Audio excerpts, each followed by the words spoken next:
নমস্কার বন্ধুরা, আপনাদের সকলকে স্বাগত জানাই আজকের এই অত্যন্ত গুরুত্বপূর্ণ ভিডিওতে। কেননা রাজ্যের সমস্ত সরকারি কর্মচারী থেকে শুরু করে সমস্ত অবসরপ্রাপ্ত পেনশনভোগী এবং সমস্ত ডিপার্টমেন্টের কর্মীদের জন্য আজ চলে এসেছে এক অত্যন্ত খুশির খবর। হ্যাঁ বন্ধুরা, ঠিকই শুনেছেন। কেননা দীর্ঘ প্রতীক্ষার অবসান ঘটিয়ে আজ আপনাদের সবার জন্য এক দুর্দান্ত ব্রেকিং নিউজ নিয়ে আমি চলে এসেছি। সেটা কিন্তু এই মাত্র পাওয়া খবরও নয়। দেখুন, এতদিন ধরে যেটার জন্য আপনারা অপেক্ষা করছিলেন, যার জন্য এত জল্পনা, এত আলোচনা, আজ একেবারে কিন্তু সরাসরি তার অফিসিয়াল নোটিফিকেশন চলে এসেছে। হ্যাঁ বন্ধু, ঠিকই শুনেছেন, তার অফিসিয়াল নোটিফিকেশন চলে এসেছে। নবান্ন থেকে রাজ্যের সমস্ত স্তরে সরকারি কর্মচারী ও পেনশনভোগীদের সমস্ত পে কমিশন বা সপ্তম পে কমিশন নিয়ে সরাসরি জারি হয়ে গেল নির্দেশিকা। একদম government of West Bengal finance ডিপার্টমেন্টের রেজলিউশন কপি আপনারা এখন দেখতে পাচ্ছেন এখন আমাদের হাতে, তাই না? আজকের এই ভিডিওতে আমি আপনাদের সেই 3টি পাতার নোটিশটি অক্ষরে অক্ষরে যেটা গুরুত্বপূর্ণ সেই অংশটুকু কিন্তু আমি পড়ে বোঝাবো, এবং নোটিশে ঠিক কি কি বলা আছে, আপনাদের বেসিক পে, ডিএ বা মহার্ঘ ভাতা এবং পেনশনের নিয়মে কি বড়সড় আপডেট আসতে চলেছে, সবটা কিন্তু আজ জলের মতো ক্লিয়ার করে দেব। তাই ভিডিওটা একটু স্কিপ না করে একদম শেষ পর্যন্ত মনোযোগ সহকারে কিন্তু দেখতে থাকুন। আর হ্যাঁ, আপনারা যদি চ্যানেলে নতুন হয়ে থাকেন তো অবশ্যই কিন্তু চ্যানেলটিকে সাবস্ক্রাইব করে রাখবেন, যাতে আমি চাই না যে আপনি পরবর্তীতে কোনো গুরুত্বপূর্ণ আপডেট থেকে বঞ্চিত হন, ঠিক আছে? এবং আমাদের একজন ফ্যামিলি মেম্বার হয়ে অবশ্যই কিন্তু যুক্ত থাকবেন। চলুন শুরু করা যাক। এবারে মূল পর্বে আসি। সেটা হচ্ছে স্ক্রিনে আপনারা দেখতেই পাচ্ছেন যে সরাসরি সেই অফিসিয়াল নোটিশের কপি। ওপরে স্পষ্ট লেখা রয়েছে যে government of West Bengal finance department audit branch, ঠিক আছে? ঠিকানা দেওয়া আছে নবান্ন 325 সড়ক চ্যাটার্জি রোড, হাওড়া। ডান দিকে দেখুন তারিখটা কিন্তু 22শে জুলাই। হ্যাঁ বন্ধুরা, ঠিক শুনেছেন, 22শে জুলাই 2026, অর্থাৎ একেবারে লেটেস্ট এবং কারেন্ট আপডেট। মেমো নম্বর আপনারা দেখতেই পাচ্ছেন, ঠিক আছে? নিচে বড় বড় করে লেখা রয়েছে রিসলিউশন বা প্রস্তাবনা, ঠিক আছে? চলুন এবার নোটিশের প্রথম প্যারাগ্রাফটা একটু পড়ে নেওয়া যাক। এখানে বলা হচ্ছে যে the governor is pleased two appoint the 7th pay commission comprising of the following, অর্থাৎ মাননীয় রাজ্যপাল সপ্তম পে কমিশন গঠন করার আনুষ্ঠানিক অনুমোদন দিয়েছেন।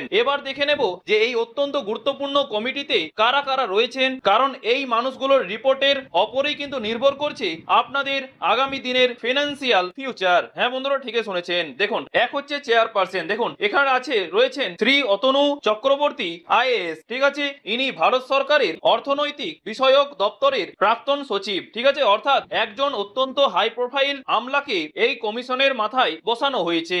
আর দুই হচ্ছে সদস্য অর্থাৎ মেম্বার। দেখুন, ডক্টর পার্থ মুখোপাধ্যায়, যিনি সেন্টার ফর পলিসি রিসার্চ এর সিনিয়র ফেলো, ঠিক আছে? তার তিন হচ্ছে সদস্য ডক্টর পার্থ প্রতিম পাল, যিনি নাকি আইআইএম কলকাতার অর্থনীতির স্বনামধন্য অধ্যাপক, ঠিক আছে? আর চার হচ্ছে মেম্বার সেক্রেটারি শ্রী দেবী প্রসাদ কর্ণম আইএএস, যিনি রাজ্যের অর্থ দপ্তরের সচিব। অর্থাৎ বুঝতেই পারছেন, 4 জনের এই উচ্চ পর্যায়ের কোর কমিটি অত্যন্ত কিন্তু শক্তিশালী এবং অর্থনীতিবিদ ও অভিজ্ঞ আমলাদের নিয়ে গঠিত হয়েছে। এবার চলে আসি, এখন প্রশ্ন হলো যে এই পে কমিশনের আন্ডারে কারা পড়বেন, কারা এই সুবিধা পাবেন? অফিসিয়াল নোটিশের পয়েন্ট 2.1 এটা পরিষ্কার করে দেওয়া হয়েছে যে নোটিশে বলা হচ্ছে যে all India services, judicial services এবং যারা ইউজিসি বা এআইসিটিই এর পে স্কেলে বেতন পান তাদের বাদ দিয়ে রাজ্যের প্রায় সমস্ত সরকারি কর্মী এর সুবিধা কিন্তু পাবেন। আর তাছাড়া বিষয়টা আরো সহজ করে বোঝানোর জন্য আমি আপনাদের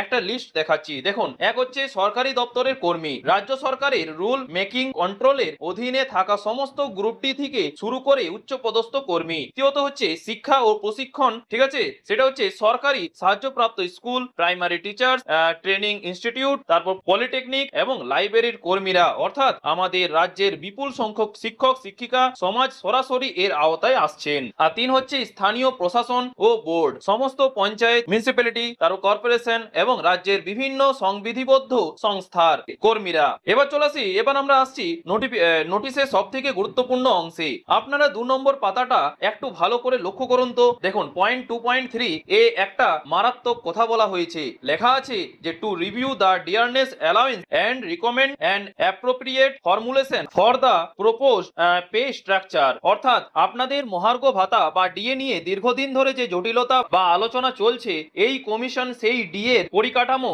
রিভিউ করবে এবং নতুন পে স্ট্রাকচারে ডিএ এর ক্যালকুলেশন ঠিক কেমন হবে তার একটা সুনির্দিষ্ট ফর্মুলা তৈরি করে রেকমেন্ড করবে।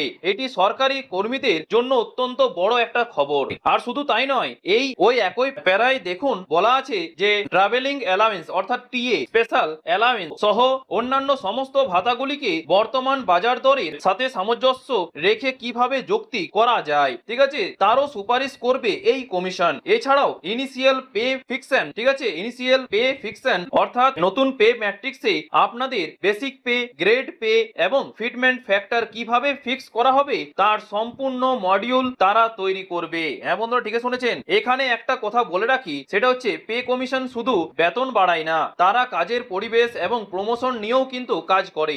নোটিশের পয়েন্ট 2.4 এতে দেখুন যে সেখানে স্পষ্ট বলা আছে যে কর্মচারীদের প্রমোশন পলিসি বা পদোন্নতির নীতিগুলো খতিয়ে দেখা হবে। হ্যাঁ বন্ধুরা, ঠিক শুনেছেন, খতিয়ে দেখা হবে যাতে সরকারি কাজে আরো বেশি স্বচ্ছতা এবং ওয়ার্ক লাইফ ব্যালেন্স বজায় থাকে। আর যারা পেনশনভোগী আছেন তাদের জন্য কি খবর, সেটা হচ্ছে যে নোটিশের পয়েন্ট 2.5 এ বলা হয়েছে যে ডেথ কাম রিটায়ারমেন্ট বেনিফিট এবং মেডিকেল বেনিফিট সহ বর্তমান পেনশনারদের কাঠামোতে প্রয়োজনীয় এবং বাস্তবসম্মত পরিবর্তন আনা হবে। এবার আপনাদের একটা খুব ইন্টারেস্টিং পয়েন্ট দেখায়, আপনারা পয়েন্ট 2.7 এবং 2.8 এর দিকে একটু নজর দিন। কমিশন যখন তাদের রেকমেন্ডেশন বা সুপারিশ তৈরি করবে, ঠিক আছে, তখন তারা কোন কোন বিষয়ের ওপর জোর দেবে তাহলে বলে রাখি, নোটিশে পরিষ্কার বলা হচ্ছে যে তারা সেন্ট্রাল গভর্নমেন্ট বা কেন্দ্রীয় সরকারি কর্মীদের পে স্ট্রাকচার এবং অন্যান্য রাজ্য সরকারের পে স্ট্রাকচারের সাথে আমাদের রাজ্যের তুলনা করবে। রাজ্যের নিজস্ব আর্থিক ভান্ডার, সামাজিক উন্নয়নমূলক প্রকল্পগুলোর খরচ এবং সর্বোপরি 8 পে কমিশন বা অষ্টম কেন্দ্রীয় পে কমিশনের সিদ্ধান্তগুলোকেও কিন্তু তারা রেফারেন্স হিসেবে গ্রহণ করবে। এর অর্থ কি জানেন? এর অর্থ হলো আগামী দিনে রাজ্যের পে স্ট্রাকচার একটি অত্যন্ত আধুনিক এবং ন্যাশনাল স্ট্যান্ডার্ডের কাছাকাছি যাওয়ার একটা প্রবল সম্ভাবনা কিন্তু তৈরি হলো। আর তাছাড়া সর্বশেষে সব থেকে বড় প্রশ্ন যেটা আপনাদের মনে ঘুরছে, এই সব তো হলো, কিন্তু এটা কবে লাগু হবে, রিপোর্ট কবে আসবে? দেখুন, আপনারা নোটিশের শেষ পাতায় পয়েন্ট 5টা দেখুন, এখানে খুব স্পষ্ট করে সরকারের তরফ থেকে ডেডলাইন বেঁধে দেওয়া হয়েছে। যে বলা হয়েছে যে এই রেজলিউশন পাবলিশ হওয়ার তারিখ থেকে আগামী 6 মাসের মধ্যে কমিশনকে তাদের চূড়ান্ত রিপোর্ট রাজ্যের কাছে জমা দিতে বলা হয়েছে। কলকাতার বুকেই এই কমিশনের হেডকোয়ার্টার তৈরি হচ্ছে। শুধু তাই নয়, সরকার এও কিন্তু বলে দিয়েছে যে প্রয়োজন হলে কমিশন চাইলে 6 মাসের আগে ইন্টার্ম রিপোর্ট বা অন্তর্বর্তীকালীন রিপোর্টও কিন্তু জমা দিতে পারে। সুতরাং বন্ধুরা, বুঝতেই পারছেন প্রসেস কিন্তু শুরু হয়ে গেছে।